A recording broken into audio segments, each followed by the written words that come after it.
To all who come to this happy place, welcome. Disneyland is your land. Here age relives fond memories of the past. And here youth may savor the challenge and promise of the future. Disneyland is dedicated to the ideals, the dreams, and the hard facts that have created America. Ladies and gentlemen, welcome to Explore the Mouse Podcast, a podcast by Disney lovers for Disney lovers. Come join us as we dive into the wonderful world of Disney. Here is your host, Eric Gaitis. What is going on, everybody? Welcome back to another episode of Explore the Mouse Podcast. I am your host, Eric Lagaikis. Casey is not with us today, but my sister Katie is. Hello. Hello. I asked my sister to come to this today because she is also a huge Disney fan and has a lot of experience, not just at Disney parks here in America, but elsewhere. So tell us, everyone, a little bit about yourself.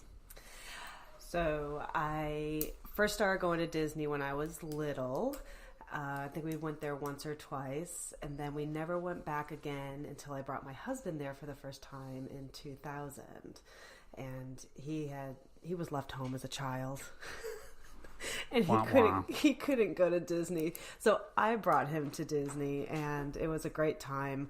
But we got to experience the fun stuff because he had just had back surgery and I was pregnant. So we had to do the non-riding stuff, which was really cool to kind of find the different places to go that we could do. So, but we've been going back ever since. We've brought the kids back there. I have 3 boys, as old as almost 17 and youngest is 9. And we've been taking them back, and we just brought them to Disney World on January 1st. Don't go January 1st. Yeah. There's a lot of times to not go to Disney. I mean, they just recently shut down again for a 6-hour wait at Avatar. So it's becoming really tricky. But you guys used to be annual pass holders as well. We did, yes. We used to have annual pass holder, and because we're 5 hours away, easy peasy, we would go all the time. And then the main reason that, I wanted to have you on this show anyways, but one of the main reasons for this episode is you guys actually lived in Japan for a little bit and got to experience Tokyo Disneyland, which I am extremely jealous of because it's probably my number one Disney bucket list park to visit.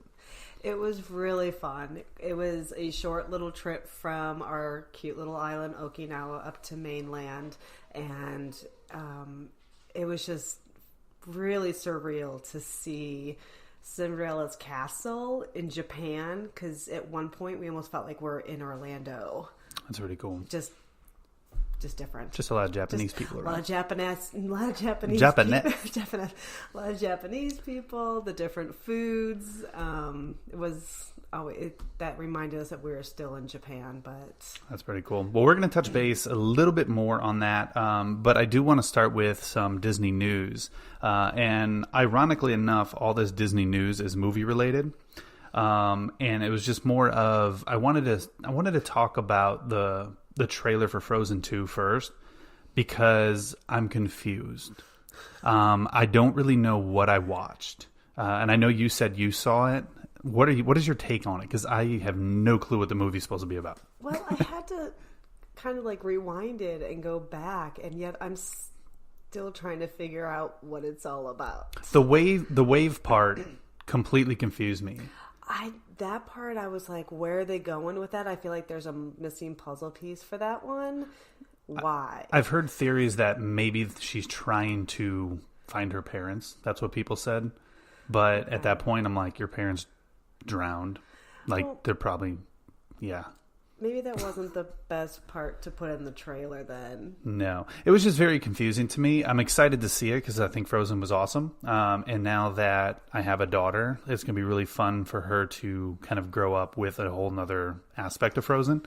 Because they have the Frozen ride at Epcot and Norway Pavilion. So, which you guys just did. Yes. I didn't have a chance to do it because, ironically enough, I'm not kidding. Every time that we were at Epcot, that ride was shut down, or We literally got there just after it reopened, and it was like a 2-hour wait. The wait for it is ridiculous. So it just sucked because there was one time we actually camped out for about 40 minutes waiting for them to reopen the ride, and they didn't. They were like, yeah, it's probably going to be like 2 hours. So we did Soaring. As soon as we got to Soaring, I looked at my app and saw that they just opened it. I was like, damn it. Yeah, we somehow snagged a fast pass for that one, like last minute. So lucky. The other movie I want to talk about it because it's coming out very shortly, and we have an episode that we're going to kind of dedicate to it, is also Captain Marvel. And my wife and I, or Casey and I, we just finished watching Infinity War again because we really wanted to see it. Plus, we also watched Ant-Man and the Wasp, which surprisingly tied in Infinity War. Completely amazing. I don't know if you're into those comic book movies, but so I'll be the nerd here and I'll talk about them. But Captain Marvel's coming out, which Captain Marvel is going to be a huge part in the new Endgame for Avengers, which is coming out in April. They just released the trailer during the Super Bowl. So really cool stuff coming out in the Marvel universe. And then more importantly, which I'm extremely excited about this one, Star Wars Episode 9 has finished wrapping up production and photography and all that stuff. So I'm really excited about that one because it is supposed to come out towards the end of the year, I believe. I think I heard December-ish, which I think the last few movies came out in December, but it's perfect timing for Galaxy Edge. The boys will be excited. I was about to say, the boys are excited about that. They're Star Wars fans. So, if they were here, they would be kind of nerding out with me right now over this, plus also Galaxy Edge, which I'm super excited about. So, go check some of the stuff out. Go check out Marvel.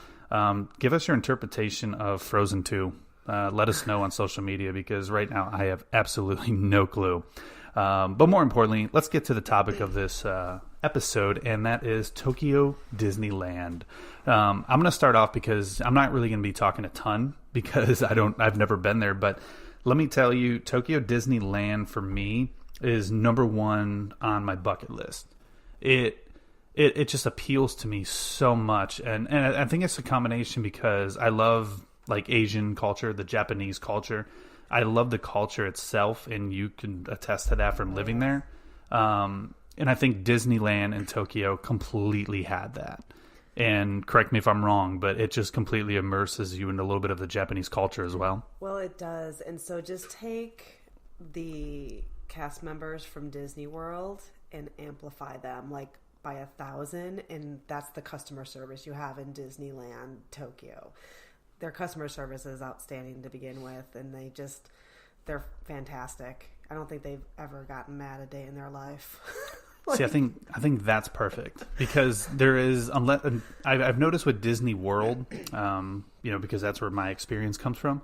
But I've noticed with Disney World is that unless you're in like Epcot or an area where you have people from other countries, the customer service is not always the greatest. You get the people from America that work there that have the American working attitude. They do. I did notice the last 2 times, because I went twice in January, that the customer service is down a bit from the last time we went there, which was back in June of 2014, was the last time we were at the Walt Disney World in Orlando. It was a little shocking. Yeah. It was a little sad. And like I said, our last trip there, I noticed it too, is there was like the people that were working there that were from the States were very pushy, I guess you can say. They were. Very pushy, very, like, they had no patience. Whereas, like, you go to Epcot or another area of Magic Kingdom and you have people that are from other countries, they're just so happy to be there and just so thrilled. Like, that's why I love the Japanese pavilion at Epcot, because the people that work there are from Japan, and they are just some of the nicest, sweetest people I've ever met. They have a very low tone voice. They're always smiling, and it's one of our favorite places to go back to. So, fun fact, and I didn't know this until I did I think I did a podcast or something about it, but fun fact is I never realized how old Tokyo Disney was.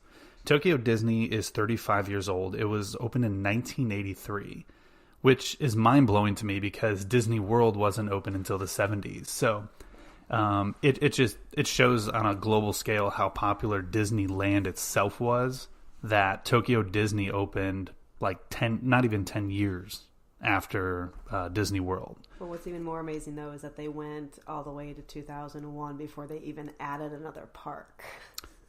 That is pretty insane.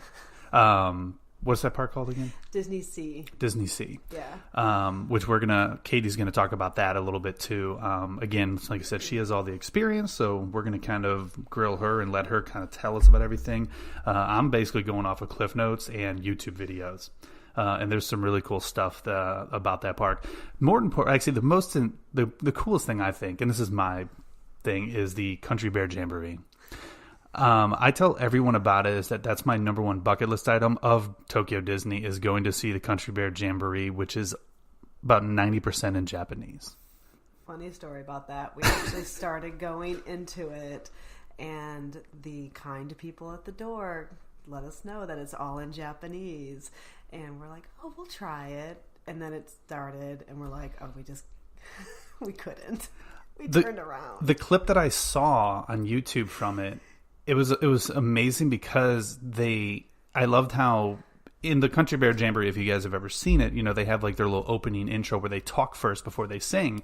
Well, in the Japanese culture, sometimes talking sounds like yelling. And like the first couple minutes of that was them talking, and it was just these bears yelling in Japanese. And it was probably one of the coolest things I've ever seen. They're very passionate.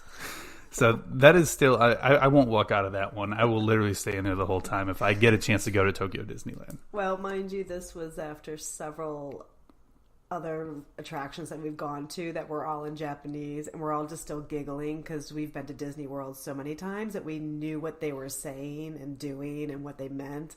And it was just kind of funny because everyone was looking at us when we would laugh at the same time. Like, how are we... Is Splash Mountain in Japanese? No. There might be a little bit of it. I can't remember. I just think the How Do You Do song would be amazing in Japanese. There was some other the Jungle Cruise. Oh, all Japanese. I did see that.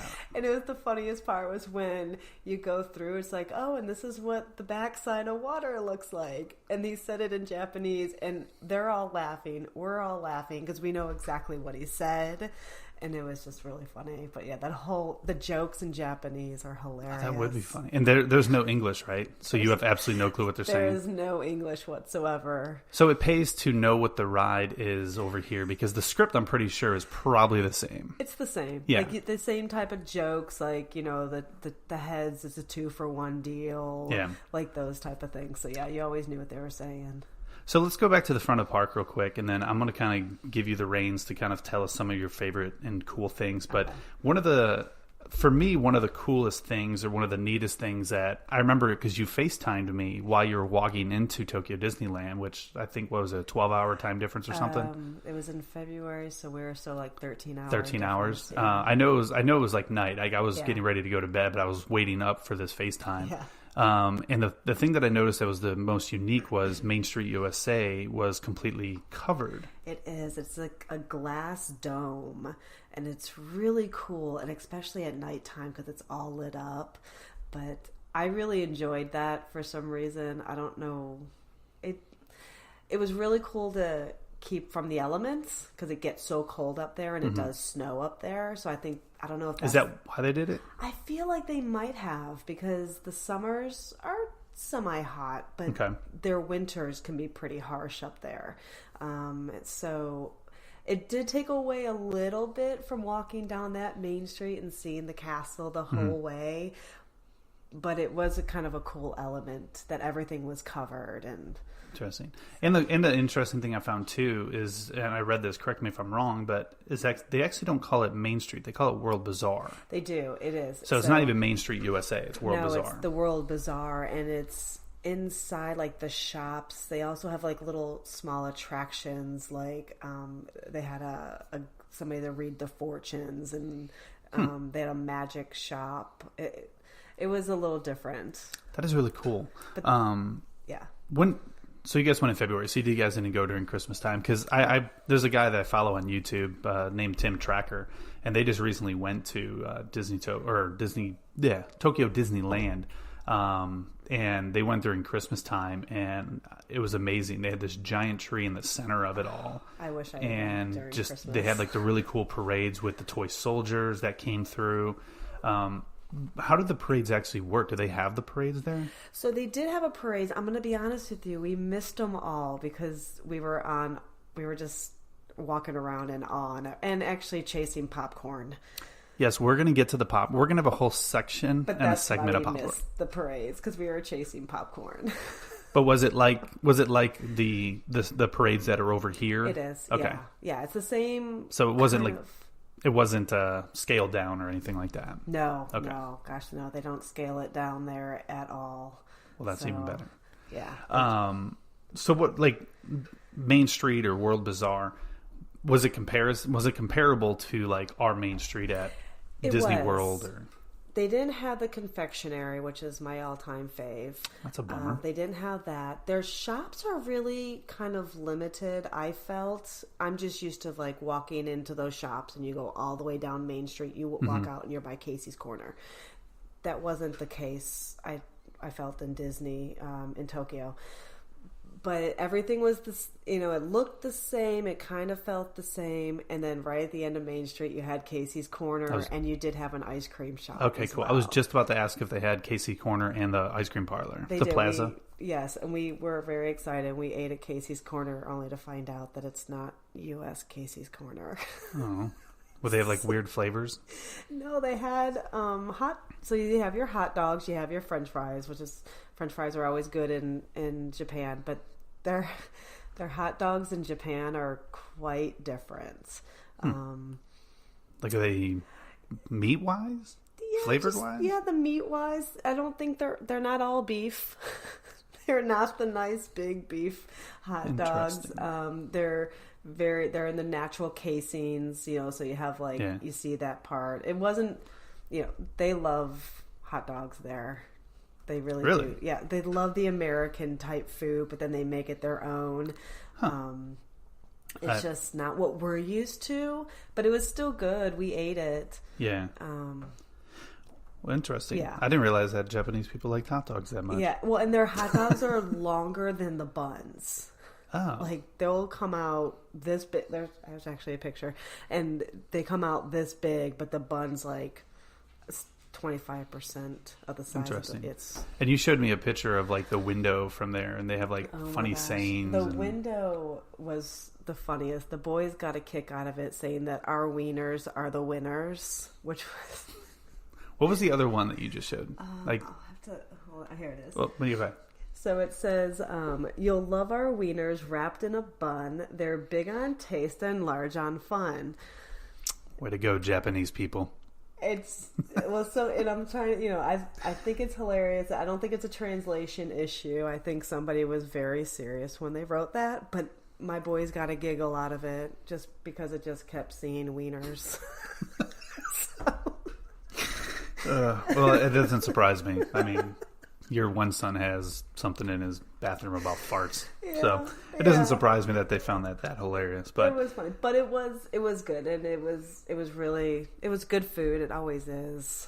So moving on from Main Street, World Bazaar, I know that some of the lands are the same, correct? You got Adventureland, Frontierland, yes, but like where Big Thunder Mountain and Splash Mountain are, that's kind of the same. Where the Jamboree or the Bears, the Jamboree is.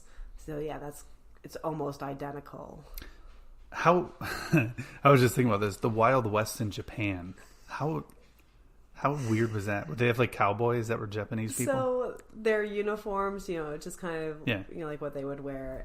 It was just always kind of fun because they just like to really jazz it up for the American type uniforms. And it was really kind of cute seeing them try to be Americanized in Japan. With yeehaws. They were, just like they're dancing, like you can, it was cute. I don't know. They're cute when they try to.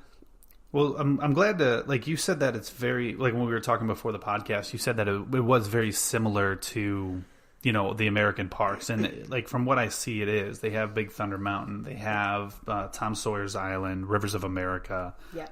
So it looks similar to what we're used to. Where like Disneyland Paris, which hopefully we're going to talk about in another episode with one of Katie's good friends, Jen. Disneyland Paris is completely different. The whole park is just completely redesigned and restructured. So it was cool to see that Tokyo, and maybe because it was so close to the opening of Disney World, that's why it was like that. Because another fun fact Katie brought up before the podcast is that Disney doesn't actually own Tokyo Disney. Mm-mm. They own all the Disney rights and the creative elements, you said, or creative designs. They have total creative control over everything, and they can say what they can and cannot put in there in the way that it has to look. Okay. So if they're like, no, we want it to look this way, Disney gets to say, I don't think so. This is the way it has to look. So that's probably why it looks so close, because when they built it in 79 is when they started construction. It was under full control, and Disney World just recently opened, so they probably had their hand on that a lot. I think they tried to mirror Disney World Orlando. And kind of a little bit of Disneyland, too, because they have Critter Country, which Critter Country is not in Disney World, but it's Disneyland has Critter Country. So it's kind of a compilation of like two parks, which I think is cool. Definitely a really good merge. I've never been to Disneyland, but I know people who have. Y'all have. Yeah, we were there. I've seen pictures of it, and it's definitely a really good merge of both.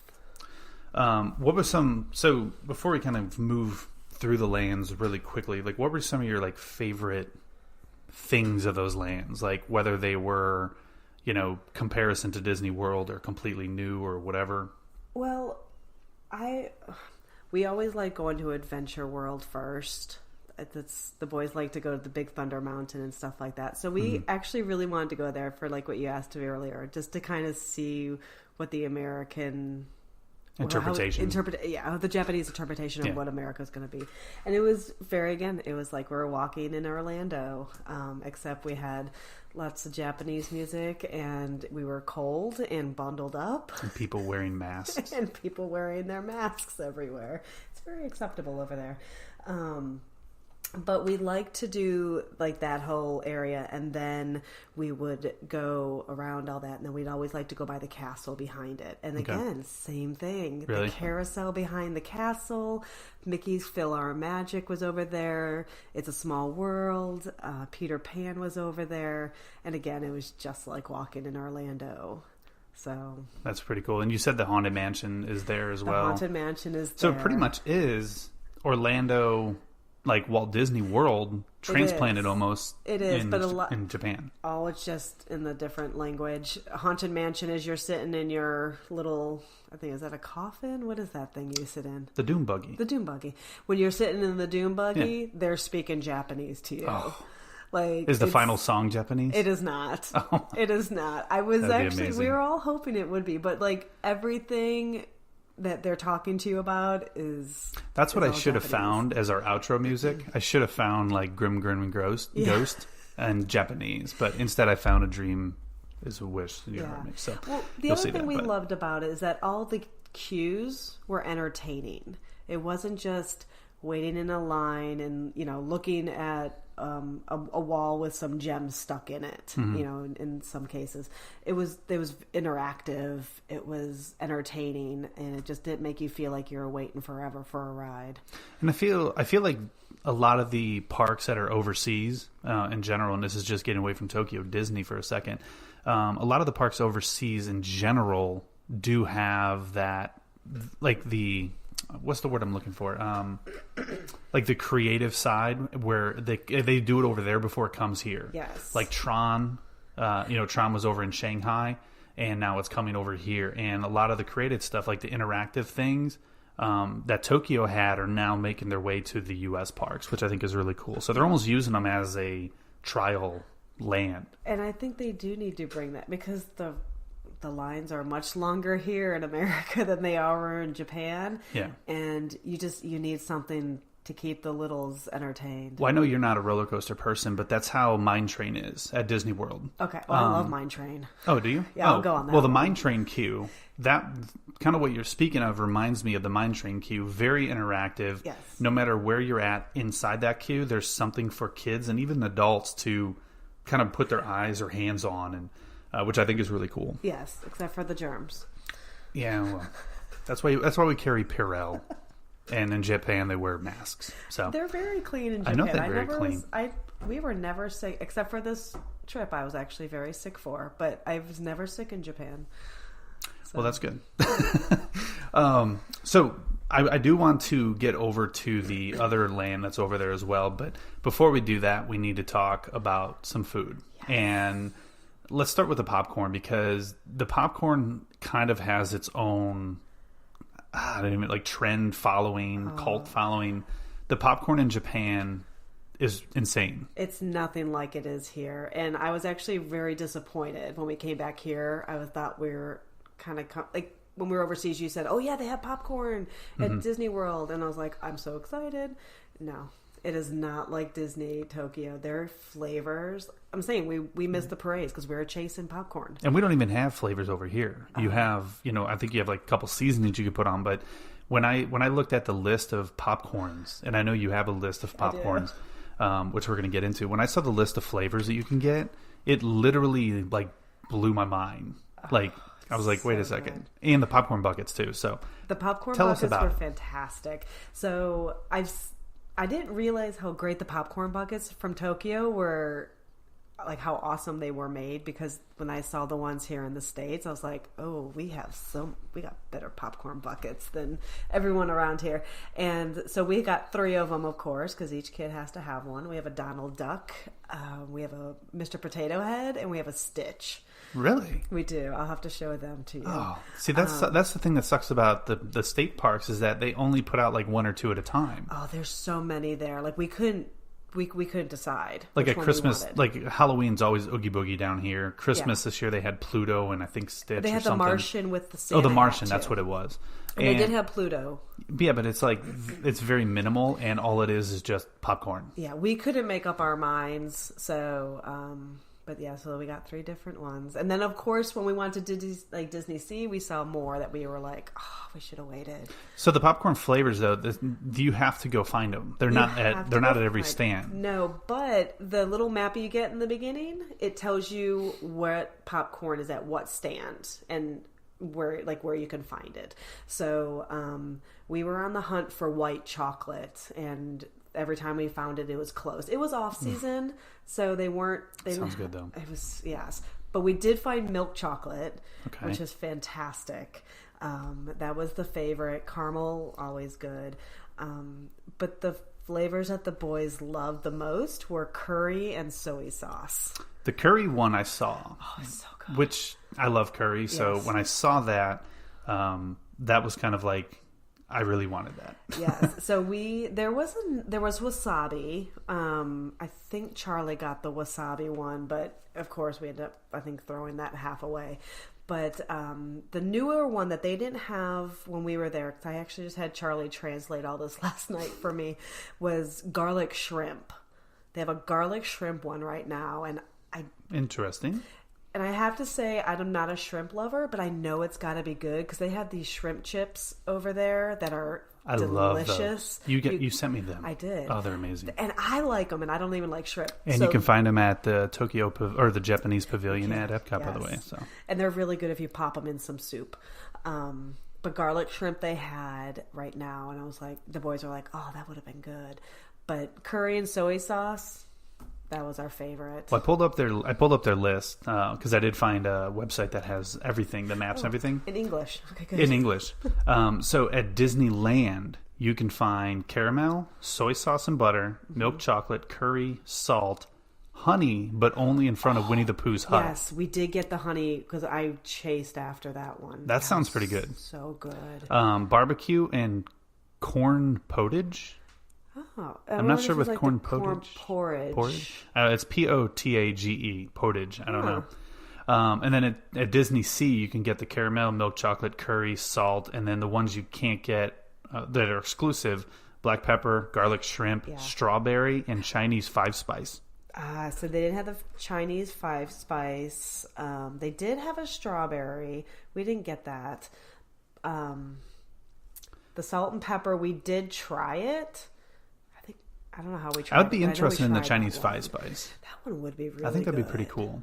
And then some of the popcorn buckets they have right now, they have a Minnie Mouse popcorn bucket. She's sitting on a pink heart with a bow. And probably one of the coolest popcorn buckets in the world. So if anyone is listening to this that is at Tokyo, I will pay you shipping and handling for the Steamboat Willie popcorn bucket. It is literally the boat, Steamboat Willie, and it has Mickey Mouse on the front. And then they have another one that's a anniversary popcorn bucket, the Chip and Dale. Did you see that? I did see that. Yeah, they had that one, but it wasn't with Chip and Dale. It was with Duffy and Shelley May, and they were in a picnic basket.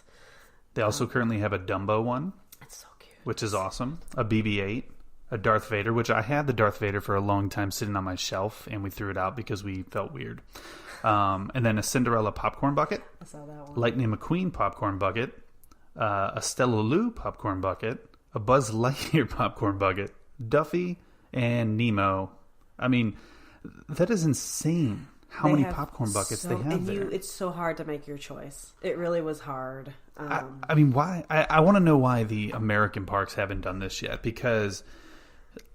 don't get me wrong, I think it's awesome, but at the same token is that sometimes these popcorn buckets in America, they become such a hot commodity that people will go and buy them and sell them for ridiculous prices.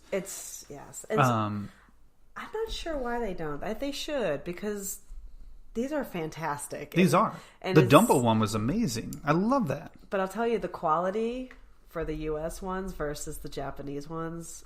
night and day. Like thicker plastic. It's thicker plastic. It doesn't, like, I saw the Sully one when I was there last, and I went to go check it out, and I was like, oh my god, this thing is kind of cheap.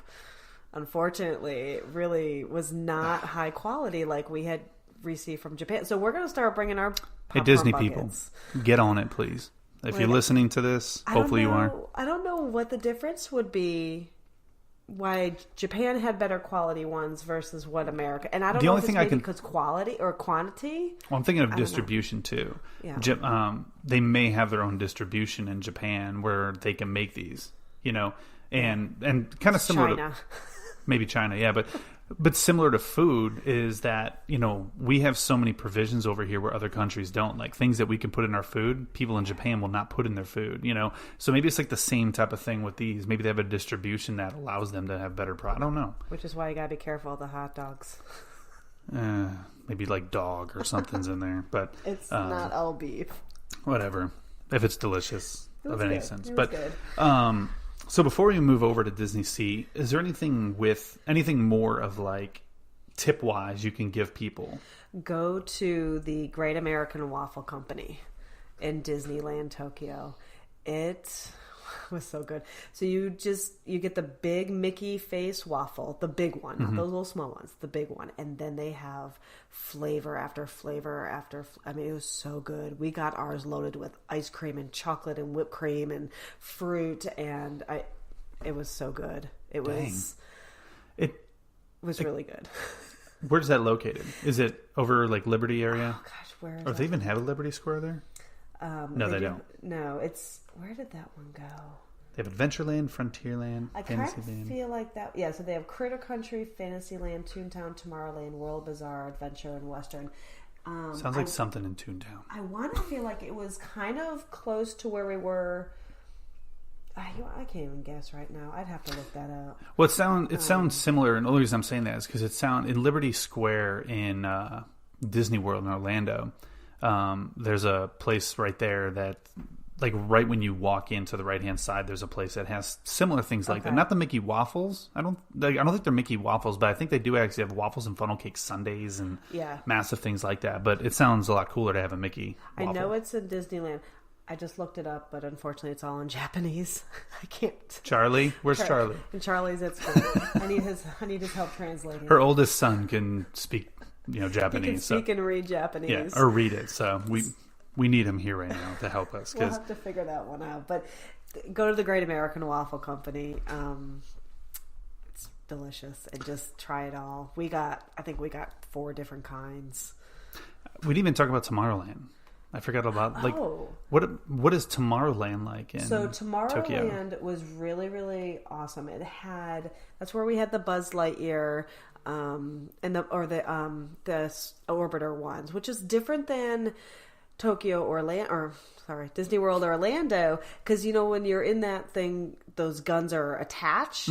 These aren't. Oh, really? So you are still spinning, like you can do the spinning part, but your little shooter blasters are not connected, and so you just pull it out. It's with a cord, but you can shoot everywhere. So you're not just like up, down, left, right. With Casey would be screwed because I beat her with the mounted ones. So and then that's also Because where do they have the secret, like the secret ones where you can get like 9,000? I don't know, because we only went on it once. Oh, okay. Like, we didn't find those out in Orlando until you've gone on it, a few times in a row, and then you're like, that's where it is. Because that's why we don't really go on that ride anymore, because I beat Casey every time. Well, that's why I refuse to ever go in the same car as Chaz. Yeah. Because every last 3 times I've been there, I won with 999,999 points. That would be Chaz. I was curious. They also have the Monsters Inc. the hide and seek, is it called? I just went blank on that one. Do they have People Mover? No. The Ride and Go Seek. So this one is really cool, and you have to use your flashlight. Oh. So when you're going around it, but all the characters speak in Japanese. So Sully speaks in Japanese when he's so looking cool. for Boo.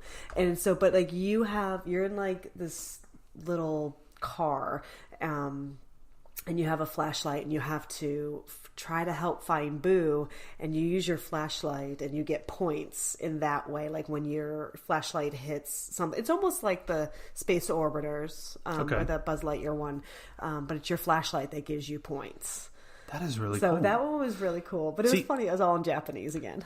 See, I would love to see that. Like the laugh floor is cool. It was so boring last time, though. It was boring, and it's getting old and it's drawn out. Even like Stitch's Great Escape at Walt Disney World is closed now. Yeah. It's permanently done. So sad.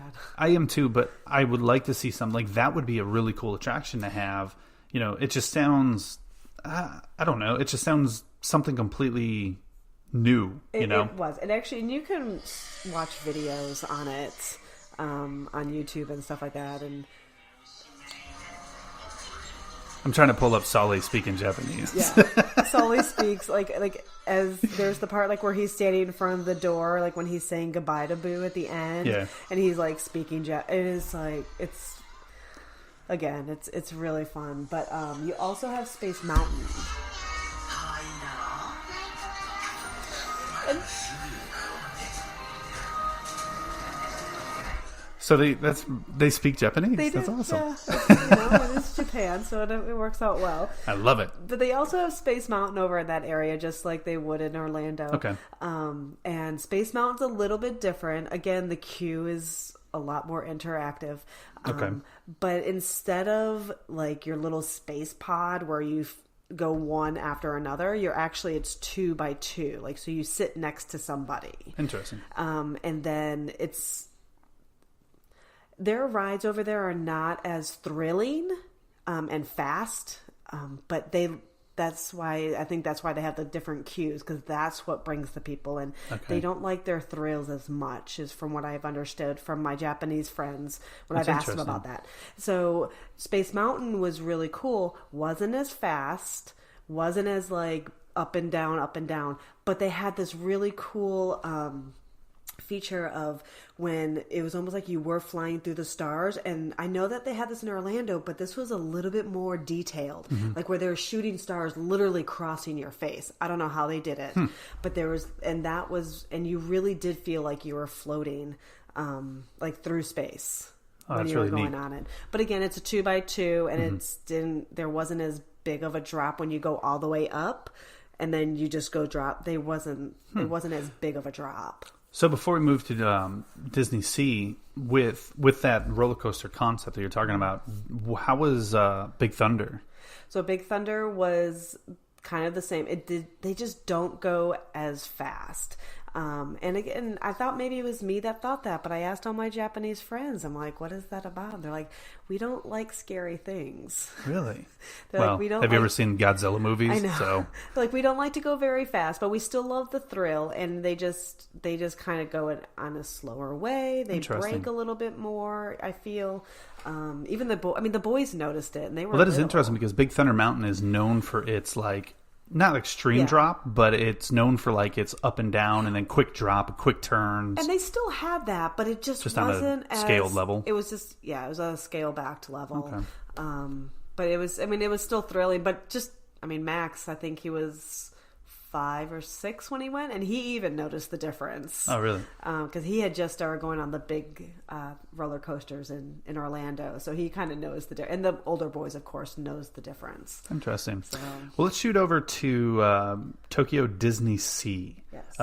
And to get over there, you have to take the monorail, correct? You take the monorail over and that way. You showed me pictures of their monorails, and they are the coolest monorails I've ever seen. And Chaz, your husband... Sorry, yes. People don't know who Chaz is.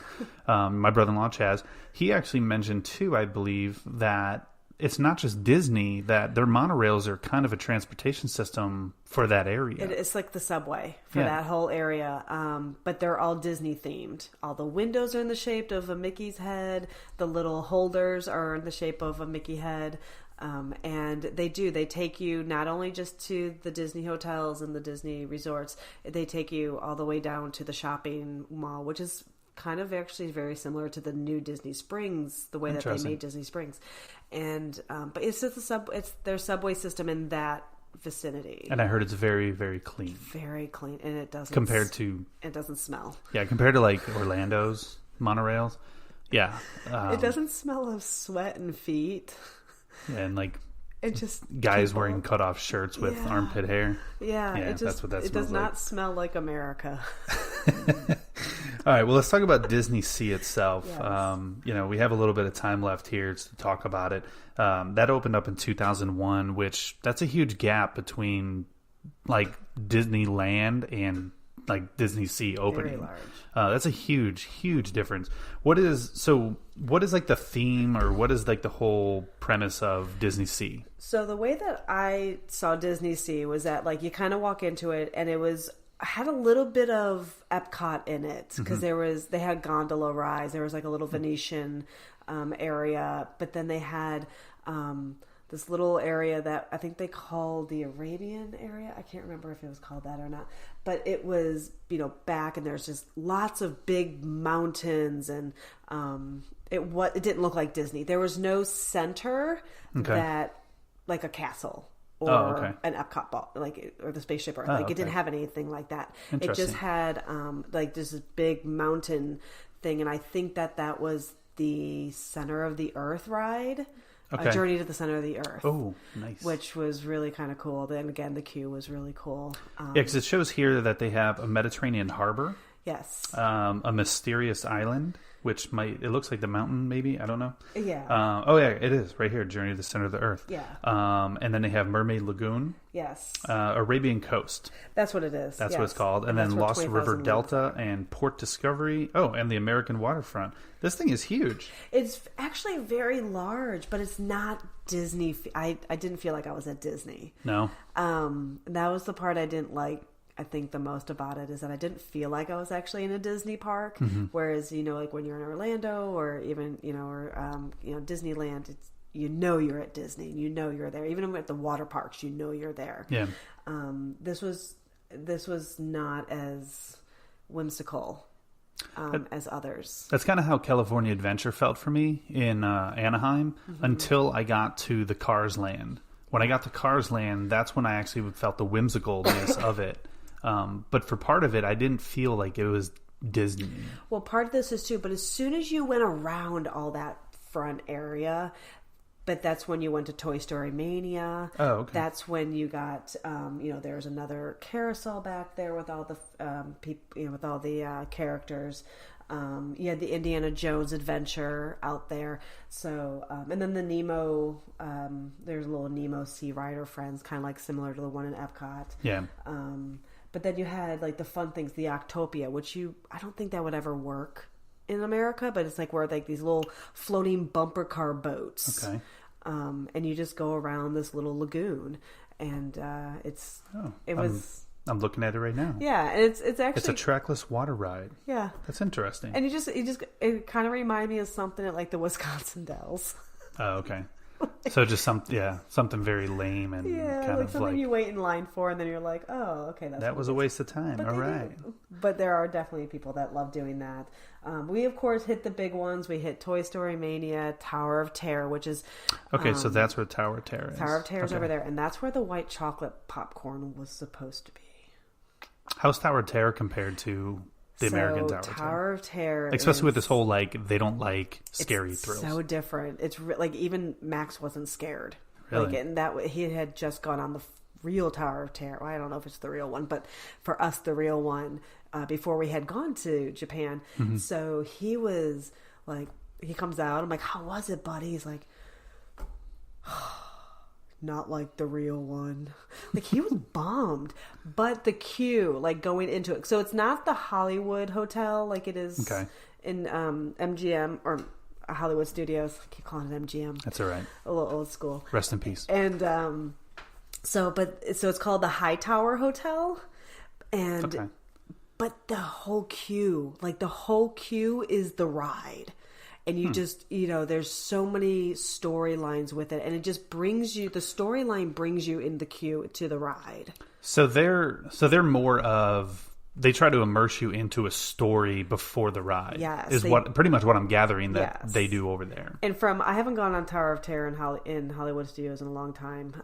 But from what I remember, the line is just... The queues, there's nothing there. Yes. The only thing the queue has there is they have people walking around in character, like, trying to act like they're, dead or whatever. No, like, and this was not that. This had music and just the digital effects that they had. Mm-hmm. You can again see it online if some people actually took some really good video of it. There actually is, and like I said, I'm a YouTube nerd. I love to YouTube.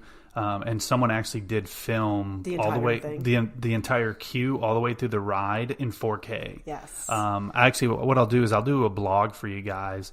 And I'll actually include some of these really cool 4K videos of Tokyo in there. And I'll have Katie kind of write some pieces of her favorite things.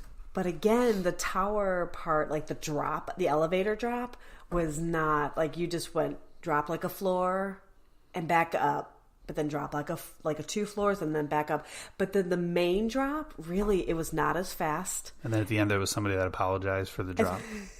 And then you come out and the screams were, and I have a picture of the boys on the Tower of Terror as well, like, because they went a couple times, but because we were able to get fast passes. Now I don't know if they do it, they switched over, but they do old school fast passes where you go there, scan your ticket, get the paper pass, like you run for fast passes there. So they have something called what's e-ticket? Is that their fast pass? So the e-ticket was just our ticket that we had. Oh, it said it was an e-ticket ride, so I wasn't sure what that meant. I just remember having tickets and then like running for the fast pass queue, like to go get it. It was scratch that. They were talking about the e-ticket back when they used to use like the passes. I was like, I just remember having tickets, like the same old little plastic cards that you scan. It was actually kind of nice. It was a little reminiscent of having to go to Orlando and just like okay, what fast passes first? And I would just send Chaz with all the tickets, and he would just sprint. Do they have unlimited fast passes, or is it like Orlando where you get 3 and you have to use all 3 before you can get more? We only had to use 2 fast passes, so we were able to get 2 of them. The big rides were big, long lines. The small rides were fine. It was February. It was cold. So it had just snowed there like 2 days before, so nobody wanted to go. But Toy Story Mania was a super long line with no fast passes available. I feel like it always is, no matter where you go. Disneyland, really long. Disney World, long. Like, I don't think I've ever been to the park where Toy Story... Actually, no, I lied. This last go-around that Casey and I went to Disney, we got to Hollywood Studios right at rope drop and walked right on to Toy Story Mania, but that was the first time. Every time, it's always like a ridiculously long line. I have never waited less than 90 minutes. Well, for that once ride. Galaxy Edge opens, I go to Hollywood Studios, and I guarantee you'll walk Like right all the on fun almost stuff. every single time. What about the 20,000 Leagues? Because that that is was something that I've seen in videos and pictures, and it just looks so cool. So I have a very very small memory of it when it was actually at Orlando. When that last time when you and I had matching shirts at Disney. I don't even remember it, but it was there. But I do remember it. I can't remember. I thought we were in like one big submarine in the Orlando one. This one, you're actually in a little mini pod, and you have 3 windows, like little 3 porthole windows, and 2 people each seat. Okay. And it was very kind of similar to the Peter Pan type ride, like where you're in this pod and then you just kind of float. But then they put fake bubbles up over the window to make you feel like you're underwater. Oh, okay. And you just kind of go through the underwater part of it. You have shipwrecks and, just skeletons and... So the queue seems more fun than the actual ride. We love the queues versus the rides. Because the queue for 20,000 Leagues looks insanely awesome. Because there were so many interactive things. There was computer screens you can, play different games with it. Like there's... just randomly, if you touch something you didn't know, it was actually a game. And they really the queue is awesome. If you watch the video of it, it's pretty cool.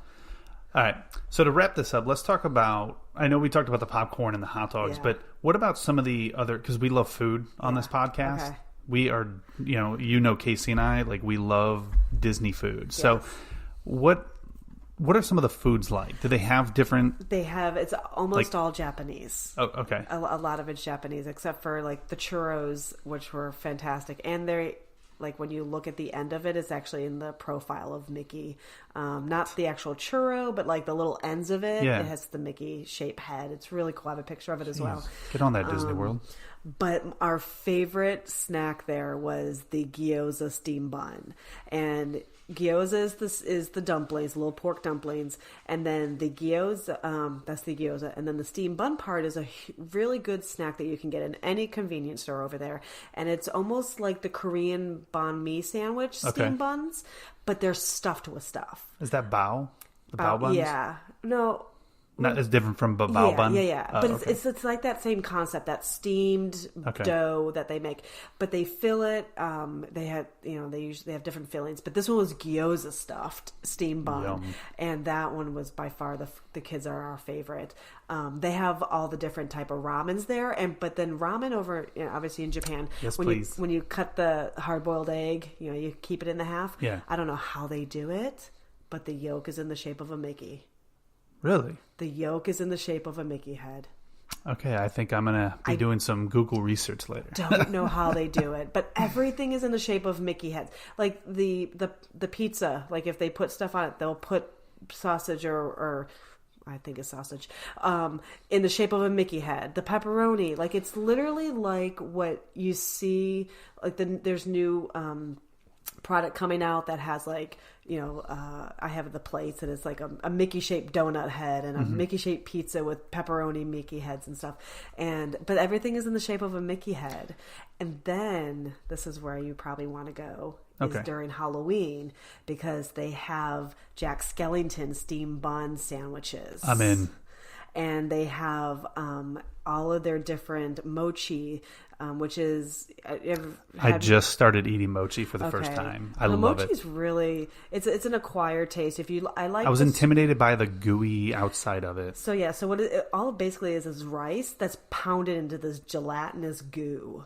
And it's Google or YouTube how to make mochi. It's the coolest thing ever. I can just go to Kroger grocery stores because they have a mochi case. Oh, but you gotta see how it's made. You have to appreciate it. I'll look at how it's made. So, but they have mochi in the shape of like during Star Wars times. They'll have it in the shape and BB-8. They'll have that. They have it in Darth Vader. They'll have it in Jack Skellington. They have it in the Martians from Toy Story. They have it in Mickey shaped, and they're very big on their food. Very big in Mickey shapes. There, I'm moving to Tokyo. So, because you got me with the Jack Skellington steam bun. And that's during Halloween. So I'm going to be moving to Tokyo, Japan. So this will be fun.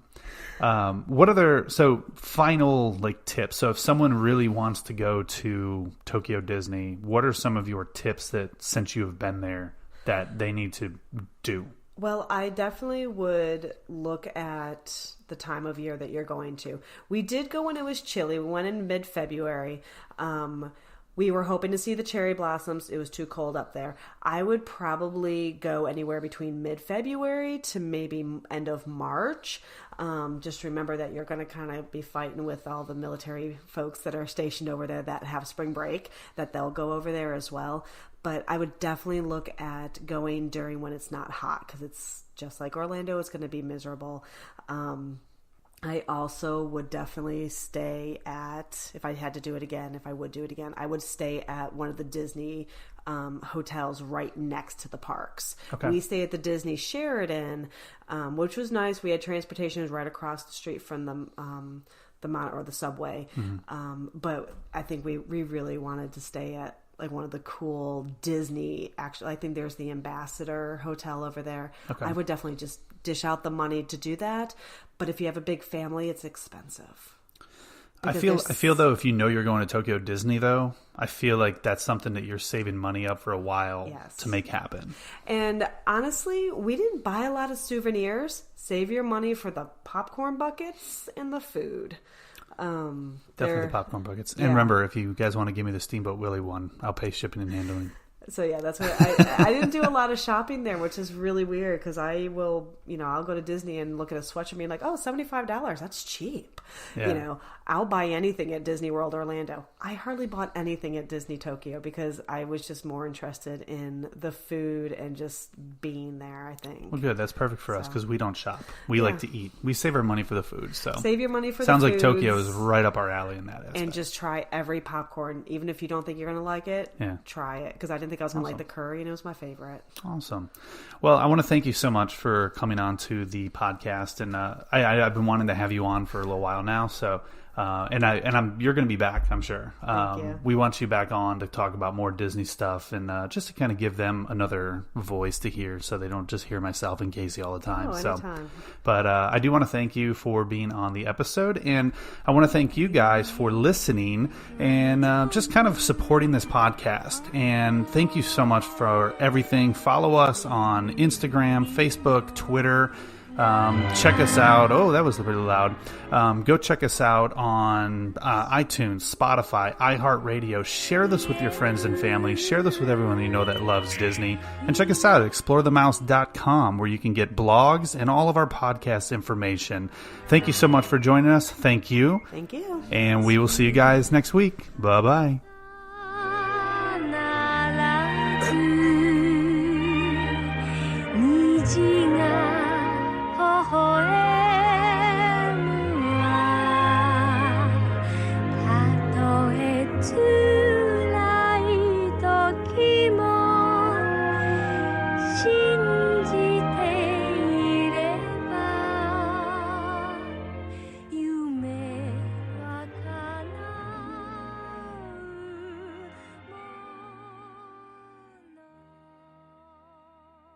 Please stand clear of the doors. Por favor, manténganse alejado de las puertas.